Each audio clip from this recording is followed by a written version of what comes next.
Hello everyone, we're here in lovely downtown Oxford, Michigan today, and we're tracing some railroad lines that used to come through this back alley here behind Main Street, which is M24 now, and right along this little alleyway that's a road now, that at one time was called Edison Street, is where the Detroit Interurban Electric Railway used to run. And it may have ran right through here along the road, or maybe just to the side of the road over here. It's kind of hard to tell on the map, and things have changed so much over the years. But anyway, I think it was right down through here. And on the corner over there on the left, right where that for rent sign is where the station used to be. And over here on the right, this old building here at one time was a gas station. I remember that. Before that, it was a blacksmith shop. On the old maps, it's marked as a blacksmith shop. I remember it as a gas station, or at least my dad told me it was a gas station, one or the other. But anyway, the Interurban Station was right here on this corner. And then the tracks came down this road here where we're going now. And if you watch, there's something interesting here a lot of people don't know. This road here used to actually be a tunnel. When they brought the railroad line through, it didn't actually interchange and cross with the Pontiac, Oxford, and Northern Grand Trunk line. It actually had to go underneath, under an underpass. And you can see how high the sidewalk is elevated over here on the left. That used to be the grade going up alongside of the tunnel. That was the tunnel embankment over there. And this road that I'm on, instead of going up on an angle following that grade, the road actually dipped down where that yield sign is, where the railroad tracks were. And so the road actually went underneath here, and there was a tunnel here. And we can see the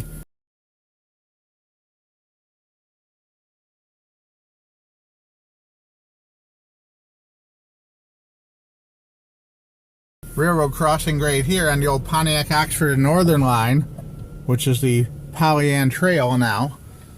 Also later part of the Grand Trunk Railroad line, which went from Pontiac up to Port Austin. And this line here, the Interurban, continued out straight north of town this way. There was also connecting tracks for the I'm trying to think, New York Central line. It was called the Detroit and Port Huron Railroad. No, not Detroit. Detroit and Bay City Railroad at one point. And this whole area right up in here to the right, up into the area where the old gravel pit used to be, at one point was like a rail stockyard where they would rearrange the freight cars and get the trains set up the way they needed them to be for the different trips, and interchange of freight cars between the different lines here. That would have been up this way, and the railroad grade went up that way too. I don't know if we're going to be able to see anything, but I've been told on the back side of this building here is the old railroad barn where they worked on the freight cars, the maintenance building. And I think it could have possibly be that tall white part that's still up there in the center of this factory. The factory bought the property and added on to the building, and there's just very little left of the old railroad service barn back here from what I understand. I don't know if you can see anything of it, and we can't get all the way around the building here to see anything, but we're just going to loop around. But I think we can see that part sticking up there. The high part of the building there used to be the railroad repair facility for the freight cars here. So we're going to loop around. And there was also a depot building here for the PO&N Railroad, the Pontiac, Oxford, and Northern. That would have been back this way. We're going back this way where we came from. Let's see. Looking to see if there's anything else. You can still see that rise in the road coming up ahead where the, instead of going up, we're right about here, this road would have shot downward on an angle and went underneath that railroad grade. And there's nothing left at all on this side here really to show us how that would have worked. Actually, the only thing left is that part of that abutment wall over on the other side. And I'll post up a picture, if I can mash it up into the video here, of what that looked like back in the day. You can still see in one of the old photographs around 1910 or so, 1915, you can see that edge of that sidewalk there, that high part, clearly visible in the photograph. And we'll try and get a picture of that up and mash it in here and mix it up so you can see it together.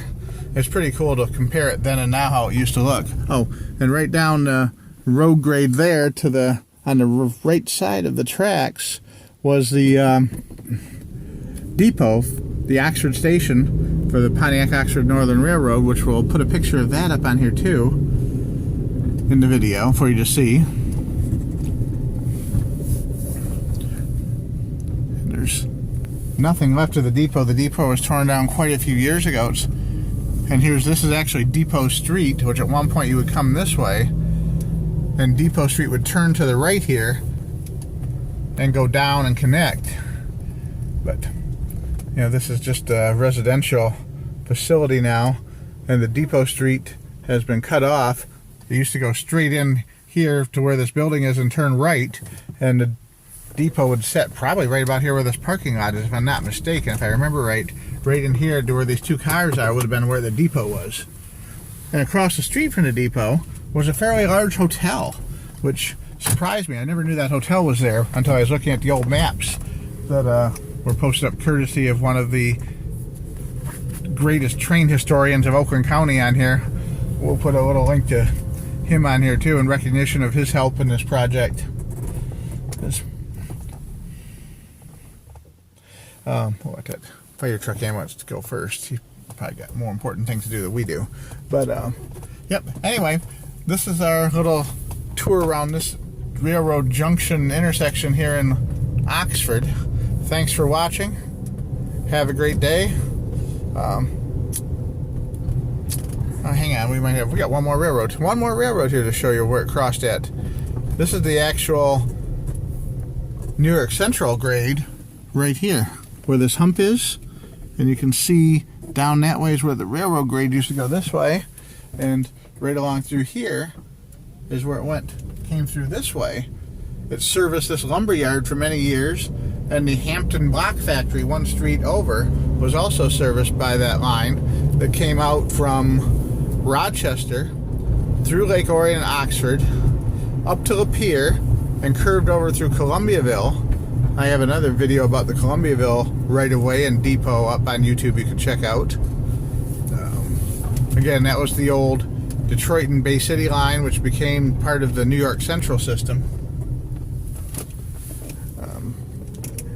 And we'll probably do another video about the New York Central system, but it's kind of cool to see where it crossed over the different tracks here. So there's actually 3 separate railroad lines here in Oxford at one point, and now there are none. But thanks for watching. Have a great day. And check out my other videos. Bye for now.